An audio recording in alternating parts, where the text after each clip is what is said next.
You ever notice how the people giving the loudest money advice are always broke? Like your cousin Jeff. Zero savings, 3 payday loans, and somehow he's yelling at you not to invest in stocks because the market's manipulated. Bro, your bank account is manipulated. By you. Every weekend. At the casino. Look, I'm not saying broke people can't have wisdom. I'm saying don't take financial advice from someone who's actively sprinting away from stability like it owes them child support. Let's talk about it. You know who I avoid like expired milk? Broke people who say, money isn't everything. That's code for, I don't have any, and I'd like to feel better about that. Money isn't everything. Sure. But try paying rent with good vibes. Try buying groceries with a rich personality. Your landlord isn't accepting hugs this month. They want direct debit. So when someone tells you money isn't important, ask them if they'd be willing to give you the little they have. If it's not important, hand it over. Let's test that theory. Spoiler, they won't. You ever meet someone who's constantly broke, but somehow they're your unofficial financial advisor? They're like, don't invest in crypto, it's a scam. Don't get a credit card, it's dangerous. Don't start a business, it's too risky. Sir, you just borrowed $20 from me to buy a vape. You are not qualified to talk risk. Your entire financial life is built on risk. Like, you're out here gambling on gas money every week. Why are we listening to people who treat their overdraft like a lifestyle? Let's get real. Taking money advice from broke people is like taking diet tips from someone who eats cake for breakfast, and lunch, and dinner, while sitting down, in bed, breathing heavy from chewing. I'm not judging. I love cake. But don't tell me about health when your Fitbit thinks you're dead. Same with money.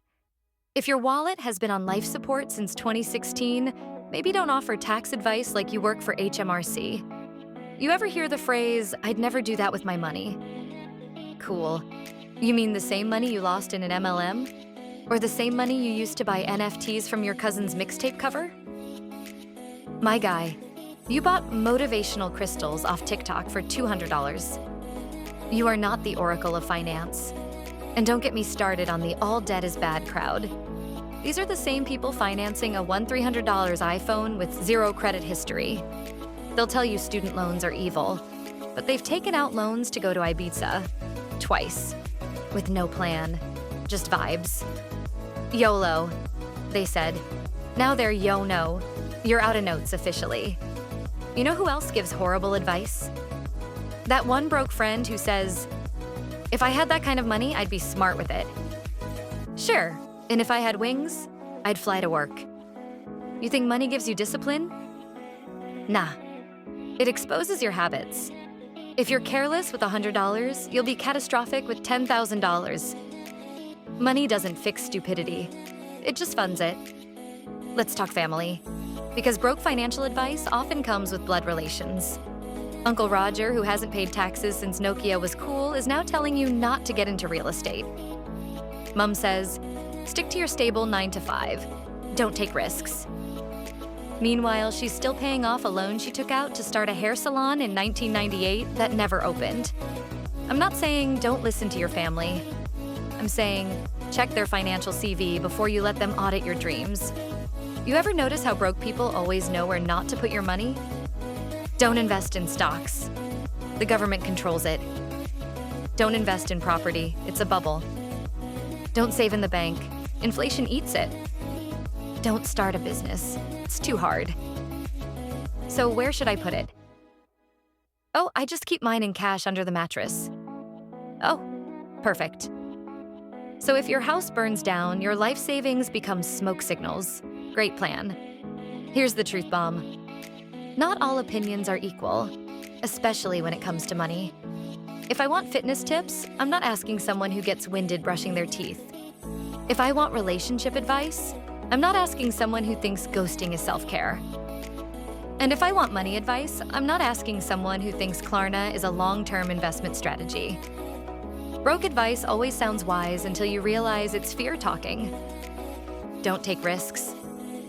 Translation. I tried once, failed, and never tried again. Be happy with what you have. Translation, I settled. I want you to settle too. Money changes people. Translation, I don't want to change, so I'll hate anyone who does. Listen, broke advice feels comforting. It tells you to stay safe, avoid mistakes, and stay small. But comfort isn't always your friend. Sometimes it's your prison. You ever have someone tell you, rich people are greedy? I'd never want to be rich. Okay, but also rent is due on the 5th. So what's your plan? Moral superiority won't keep the lights on.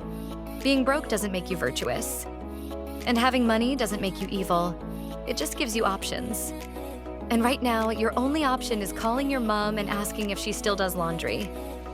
You know what broke people love? Conspiracy theories. Banks are stealing from us. Billionaires are hiding secrets. Cash is going to disappear.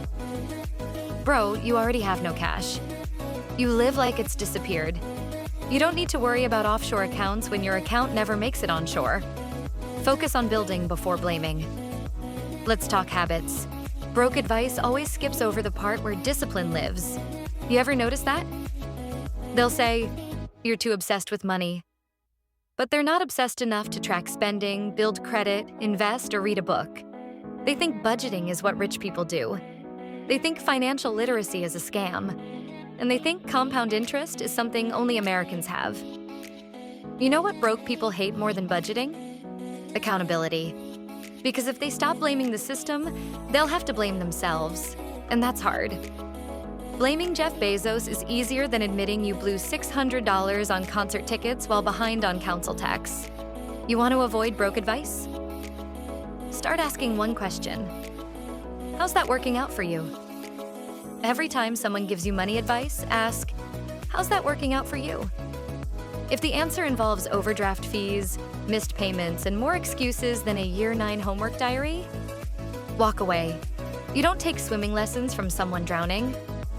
You don't take life advice from someone who's still emotionally in Year 8. And you don't take money advice from someone whose card declines at Greg's. Let me be crystal clear. This isn't about shaming broke people. It's about protecting your financial future from bad advice. Broke isn't always a choice. But staying broke, when you have access to knowledge, internet, and free education, can be. You're not too good to listen to anyone. But you are too smart to listen to someone who's allergic to progress. You need guidance from people who've done the work, made the sacrifices, paid the price. Not someone who thinks the lottery is a retirement plan. And don't get me started on the friends who say, you've changed since you started caring about money. Yeah, that's the point. Growth feels like betrayal to people who are committed to standing still. If you stop partying, stop overspending, start investing, guess what? You're gonna lose some broke friends, but you're gonna gain options. Peace, power. And guess who comes back the moment you succeed? Them, with a brand new pyramid scheme and the same broken dreams. So how do you actually avoid broke financial advice? Simple.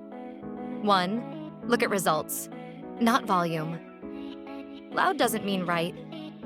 The broke friend with the loudest opinions usually has the lowest balance. 2, choose mentors, not mouthpieces. Find people whose life you'd actually trade places with, not people who peaked in Year 11. 3, audit the fruit, not the tree.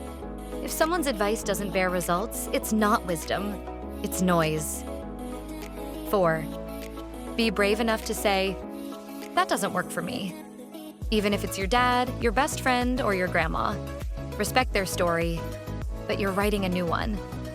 Here's the mic drop moment. Most people are broke not because they don't know what to do, but because they refuse to do it. They know saving is good. They know debt is bad. They know investing is smart. They just don't. So instead, they become motivational speakers for the broke club. And you're listening, clapping, nodding, while silently dying inside. Don't be polite at the cost of your future. Smile, nod, and delete their advice like spam. So the next time someone broke tries to give you financial wisdom, just say, thanks, but I'm allergic to advice that doesn't pay rent. Now go out there and disappoint every broke opinion that ever doubted you. And if this video hit too hard, that's okay. Truth always does. But so does Overdraft. Choose your pain.